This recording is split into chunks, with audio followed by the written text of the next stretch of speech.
أعوذ بالله من الشيطان الرجيم. بسم الله الرحمن الرحيم. الحمد لله الذي أنزل على عبده الكتاب ولم يجعل له عوجا قيما لينذر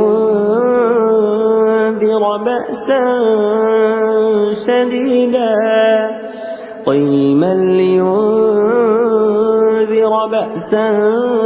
شديدا من لدنه ويبشر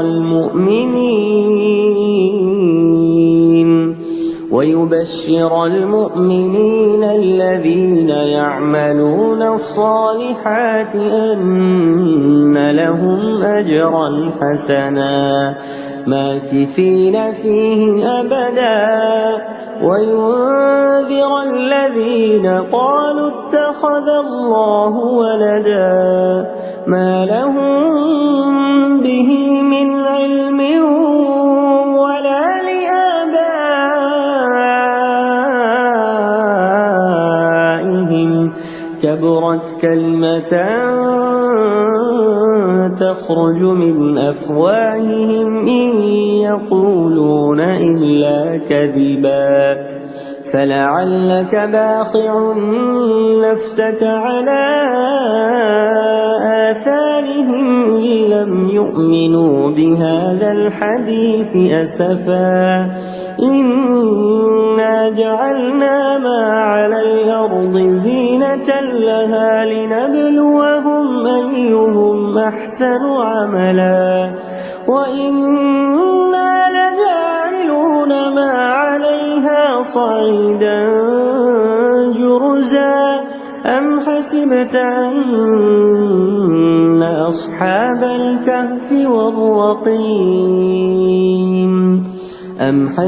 أن أصحاب الكهف والرقيم كانوا من آياتنا عجبا إذ أوى الفتية إلى الكهف فقالوا ربنا آتنا من لدنك رحمة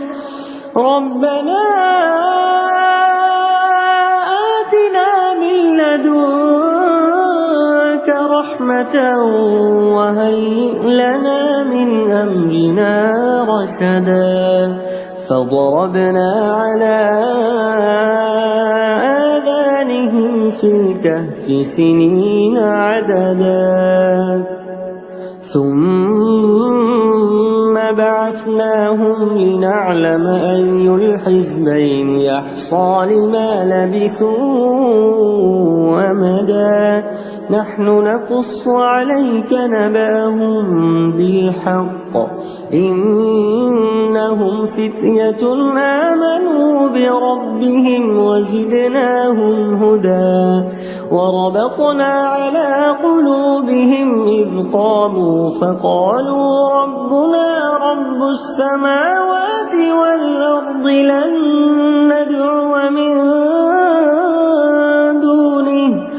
لن ندعو من دونه إلها لقد قلنا إذا شططا هؤلاء قوم اتخذوا من دونه آلهة لولا يأتون عليهم بسلطان بين فمن أظلم ممن افترى على الله كذبا وإذ اعتزلتموهم وما يعبدون إلا الله فأووا إلى الكهف ينشر لكم ربكم من رحمته ويهيئ لكم من أمركم مرفقا وترى الشمس إذا طلعت تزاور عن كهفهم ذات اليمين وإذا غربت تقرضهم ذات الشمال وهم في فجوة منه ذلك من آيات الله من يهد الله فهو المهتد ومن يضلل فلن تجد له وليا مرشدا وتحسبهم أيقاظا وهم رقود ونقلبهم ذات اليمين وذات الشمال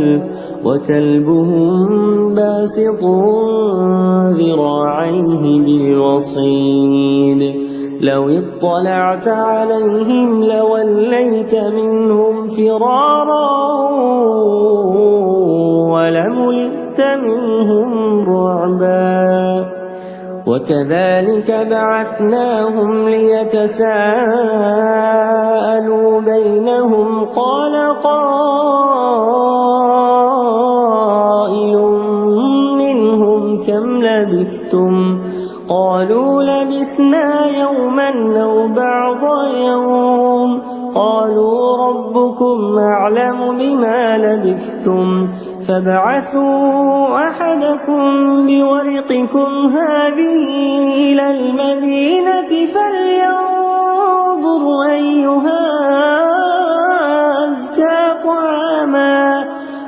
أزكى طعاما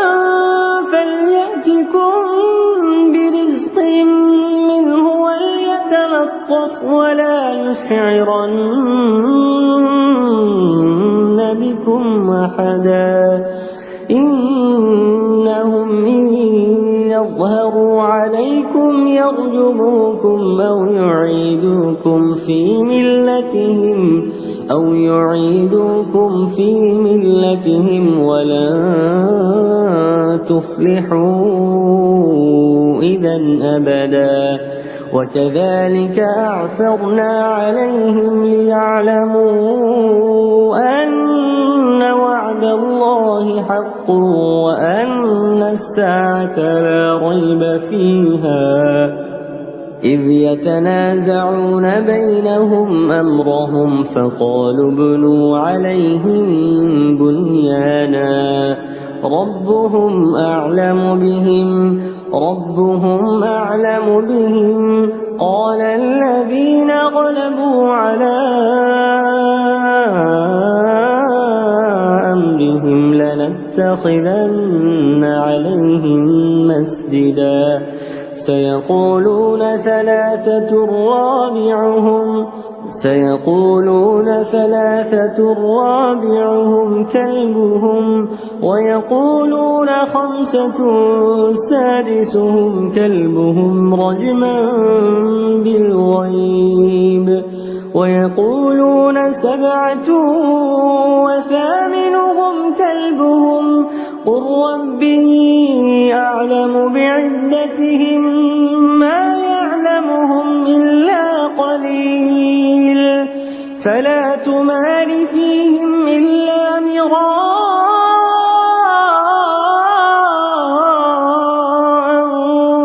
ظاهرا ولا تستفت فيهم منهم أحدا ولا تقولن لشيء إني فاعل ذلك غدا إلا أن يشاء الله واذكر ربك إذا نسيت وقل عسى أن يهديني ربي لأقرب من هذا رشدا ولبثوا في كهفهم 300 سنين وازدادوا 9 قل الله أعلم بما لبثوا له غيب السماوات والأرض أبصر به وأسمع ما لهم من دونه من ولي ولا يشرك في حكمه أحدا واتل ما أوحي إليك من كتاب ربك لا مبدل لكلماته ولن تجد من دونه ملتحدا واصبر نفسك مع الذين يدعون ربهم بالغداة والعشي يريدون وجهه ولا تعد عيناك عنهم تريد زينة الحياة الدنيا ولا تطع من أغفلنا قلبه عن ذكرنا واتبع هواه وكان أمره فرطا وقل الحق من ربكم فمن شاء فليؤمن ومن شاء فليكفر إنا أعتدنا للظالمين نارا أحاط بهم سرادقها وإن يستغيثوا يغاثوا بماء كالمهل يشوي الوجوه بئس الشراب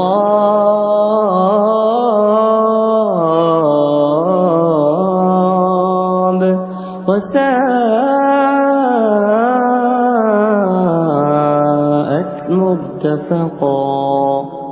إن الذين آمنوا وعملوا الصالحات إنا لا نضيع أجر من أحسن عملا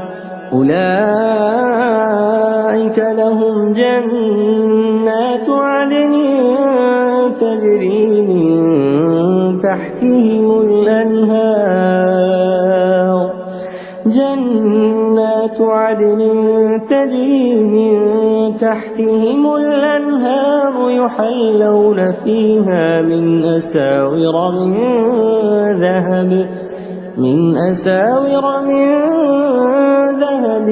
ويلبسون ثيابا خضرا من سندس واستبرق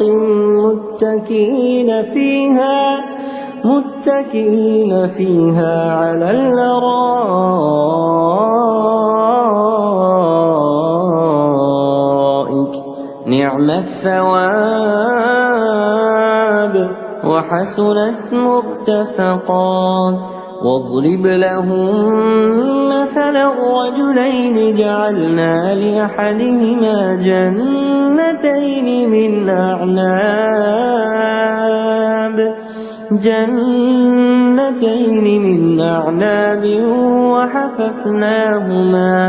وحففناهما بنخل وجعلنا بينهما زرعا كلتا الجنتين آتت أكلها ولم تظلم منه شيئا وفجرنا خلالهما نهرا وكان له ثمر فقال لصاحبه وهو يحاوره أنا أكثر منك مالا وأعز نفرا ودخل جنته وهو ظالم لنفسه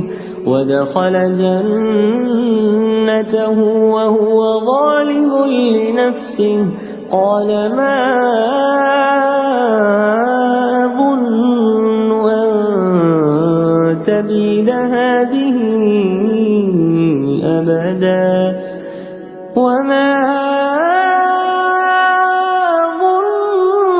أظن الساعة قائمة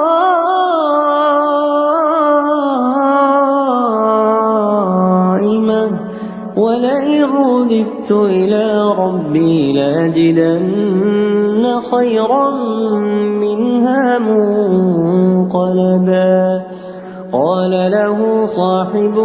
وهو يحاوره وكفرت بالذي خلقك من تراب ثم من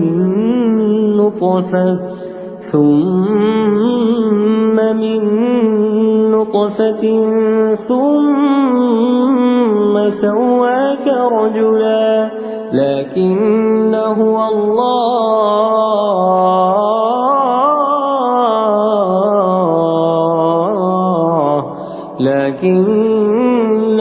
الله ربي ولا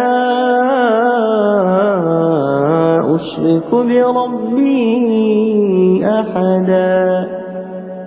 ولولا إذ دخلت جنتك قلت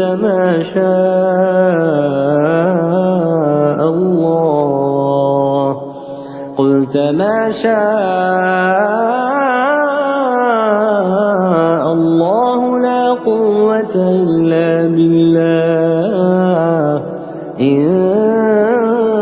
ترني أنا أقل منك مالا وولدا فعسى ربي أن يؤتيني خيرا من جنتك ويرسل عليها حسبانا من السماء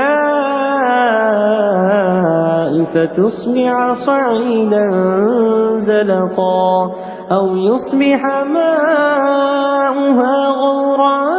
فلن تستطيع له طلبا وأحيط بثمنه فأصبح يقلب كفيه على ما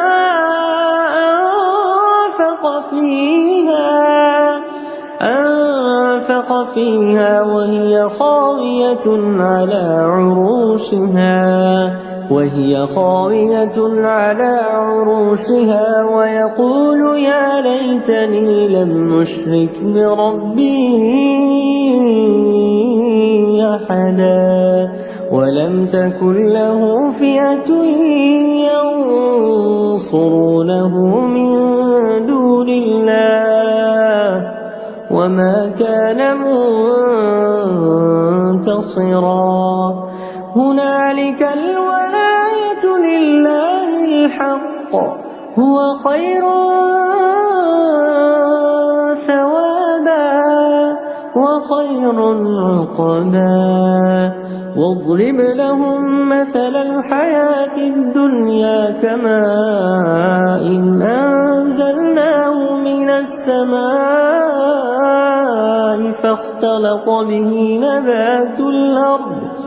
فاختلط به نبات الأرض فأصبح هشيما تذروه الرياح وكان الله على كل شيء مقتدرا المال والبنون زينة الحياة الدنيا والباقيات الصالحات خير عند ربك ثوابا وخير أملا ويوم نسير الجبال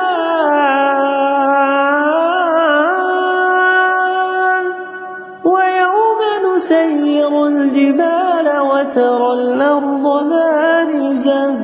وحشرناهم فلم نغادر منهم أحدا وعرضوا على ربك صفا لقد جئتمونا كما خلقناكم أول مرة بل زعمتم أن لن نجعل لكم موعدا ووضع الكتاب فترى المجرمين مشفقين مما فيه ويقولون يا ويلتنا ما لهذا الكتاب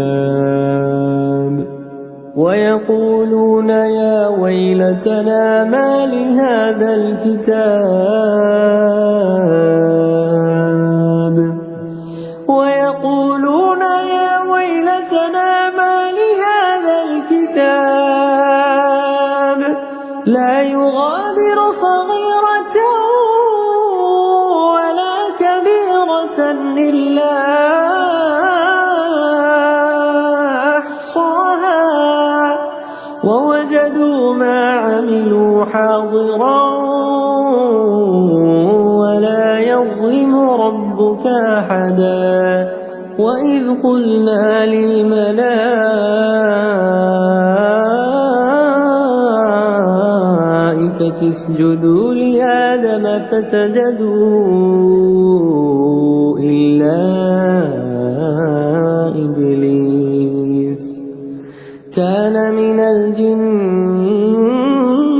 ففسق عن أمر ربه أفتتخذونه وذريته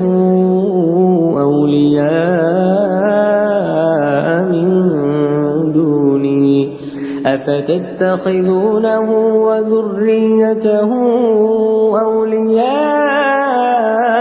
من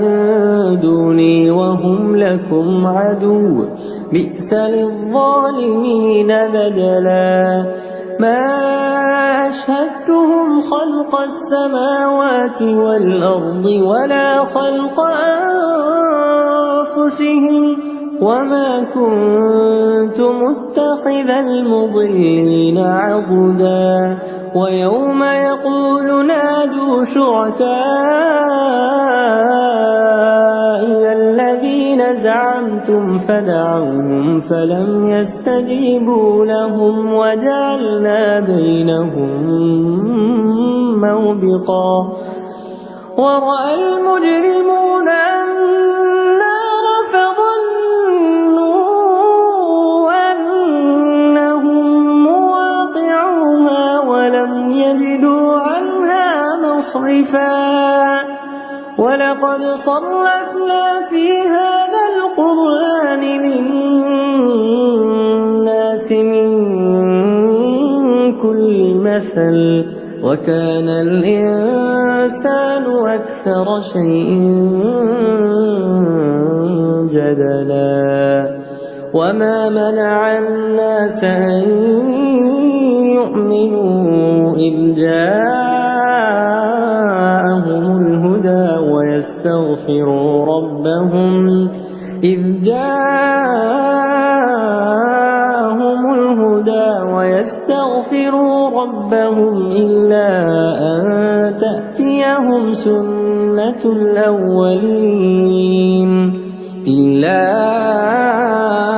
أن تأتيهم سنة الأولين أو يأتيهم العذاب قبلا وما نرسل المرسلين إلا مبشرين ومنذرين ويجادل الذين كفروا بالباطل ليدحضوا به الحق واتخذوا آياتي وما أنذروا هزوا ومن أظلم ممن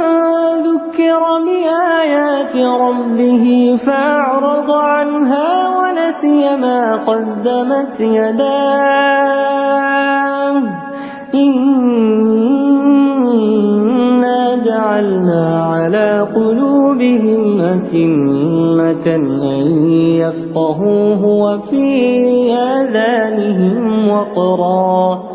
وإن تدعهم إلى الهدى فلن يهتدوا إذا أبدا وربك الغفور ذو الرحمة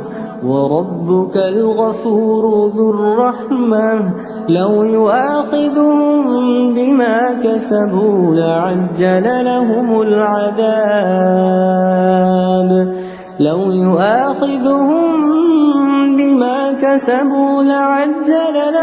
العذاب بل لهم موعد لن يجدوا من دونه موئلا وتلك القرى أهلكناهم لما ظلموا جعلنا لمهلكهم موعدا وإذ قال موسى لفتاه لا أبرح حتى أبلغ مجمع البحرين أو أمضي حقبا فلما بلغا مجمع بينهما نسيا حوتهما فاتخذ سبيله في البحر سربا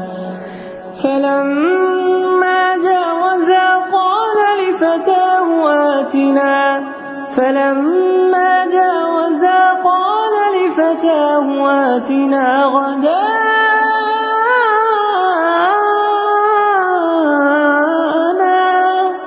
لقد لقينا من سفرنا هذا نصبا قال أرأيت إذ أوينا إلى الصخرة فإني نسيت الحوت وما أنسانيه إلا الشيطان أن نذكره واتخذ سبيله في البحر عجبا قال ذلك ما كنا نبغي فارتدا على آثارهما قصصا فوجدا عبدا من عبادنا آتيناه رحمة من عندنا وعلمناه من لدنا علما قال له موسى هل أتبعك على أن تعلمني مما علمت رشدا قال إنك لن تستطيع معي صبرا وكيف تصبر على ما لم تحط به خبرا قال ستجدني إن شاء الله صابرا ولا أعصي لك أمرا قال فإن اتبعتني فلا تسألني عن شيء حتى أحدث لك منه ذكرا فانطلقا حتى إذا ركبا في السفينة خرقها قال أخرقتها لتغرق أهلها لقد جئت شيئا إمرا قال ألم أقل إنك لن تستطيع معي صبرا قال لا تؤاخذني بما نسيت ولا ترهقني من أمري عسرا فانطلقا حتى إذا لقيا غلاما فقتله قال قتلت نفسا زكية بغير نفس لقد جئت شيئا نكرا قال ألم أقل لك إنك لن تستطيع معي صبرا قال إن سألتك عن شيء بعدها فلا تصاحبني قد بلغت من لدني عذرا فانطلقا حتى إذا أتيا أهل قرية استطعما أهلها فأبوا أن يضيفوهما فوجدا فيها جدارا يريد أن ينقض فأقامه قال لو شئت لاتخذت عليه أجرا قال هذا فراق بيني وبينك سأنبئك بتأويل ما لم تستطع عليه صبرا أما السفينة فكانت لمساكين يعملون في البحر فأردت أن أعيبها وكان وراءهم ملك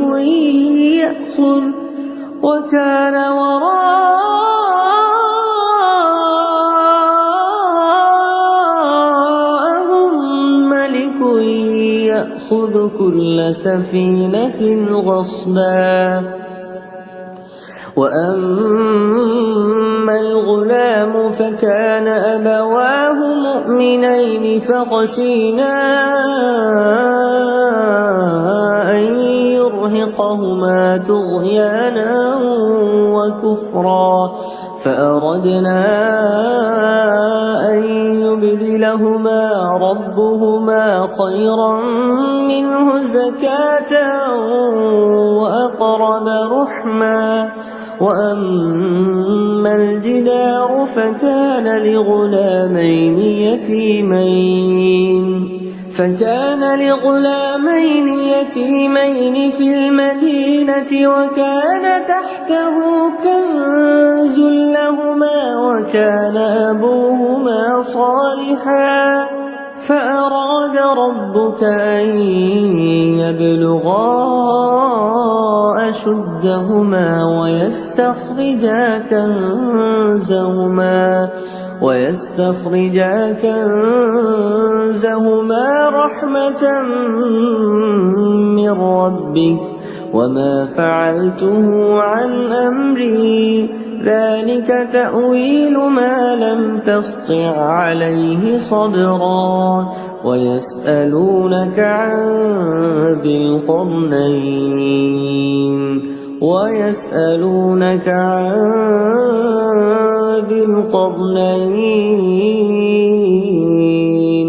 قل سأتلو عليكم منه ذكرا إنا مكنا له في الأرض وآتيناه من كل شيء سببا فأتبع سببا حتى إذا بلغ مغرب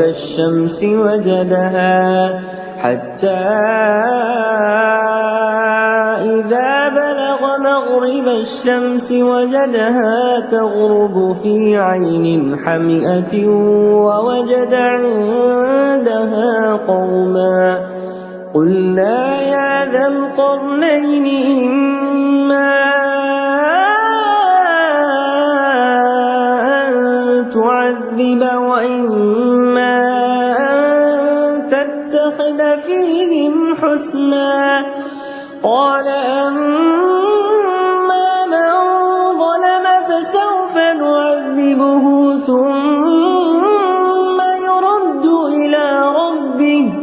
ثم يرد إلى ربه فيعذبه عذابا نكرا وأما من آمن وعمل صالحا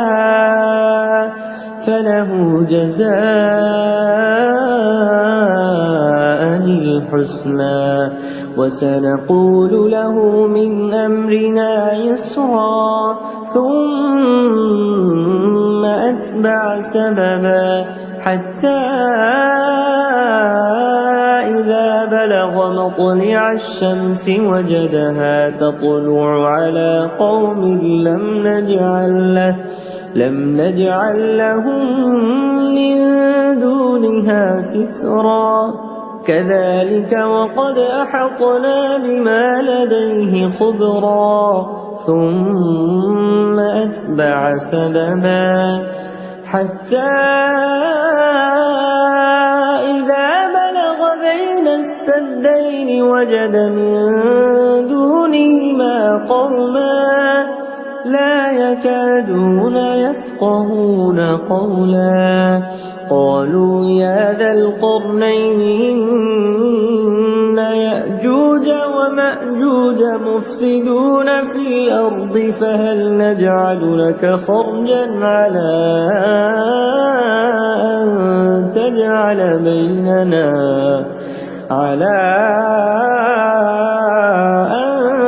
تجعل بيننا وبينهم سدا قال ما مكنني فيه ربي خير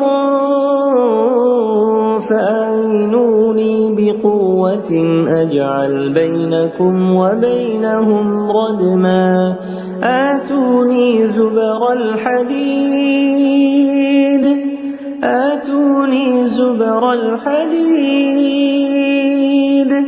حتى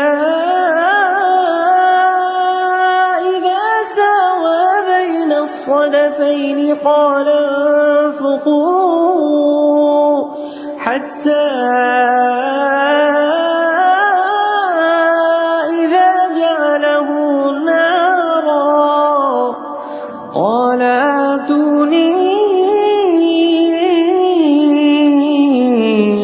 أفرغ عليه قطرا فما استطاعوا أن يظهروه وما استطاعوا له نقبا قال هذا رحمة من ربي فإذا جاء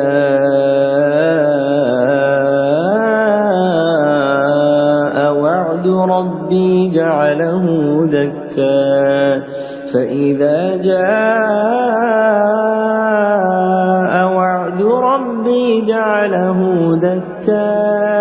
وكان وعد ربي حقا وتركنا بعضهم يومئذ يموج في بعض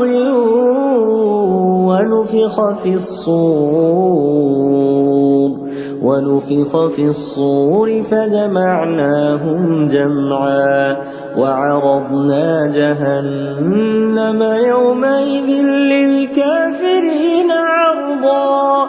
الذين كانت أعينهم في غطاء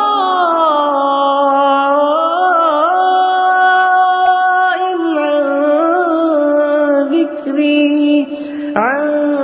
ذكري وكانوا لا يستطيعون سمعا أفحسب الذين كفروا أن يتخذوا عبادي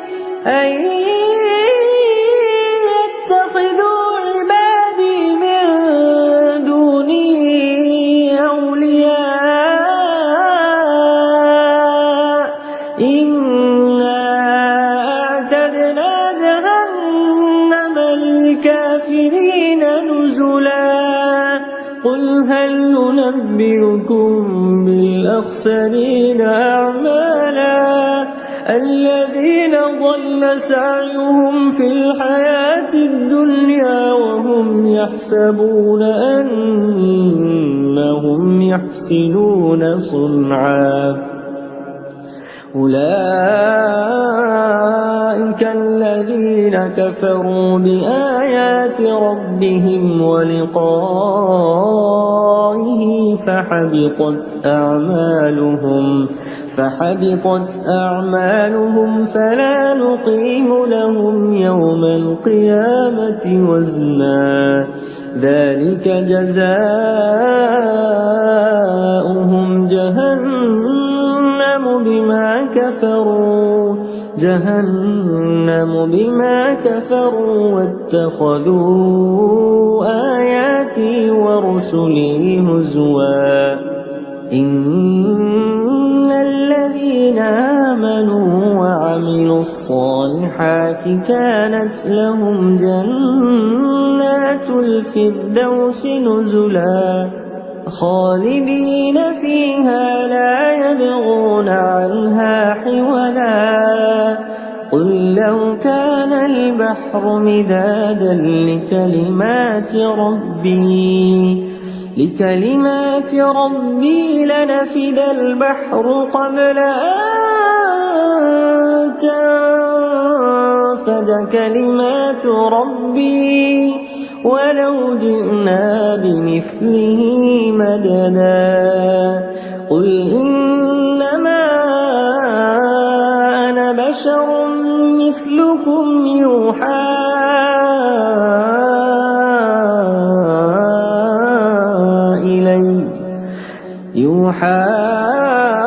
إلي أنما إلهكم إله واحد فمن كان يرجو لقاء ربه فليعمل عملا صالحا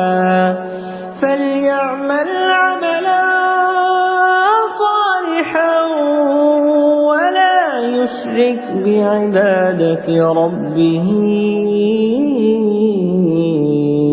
أحدا.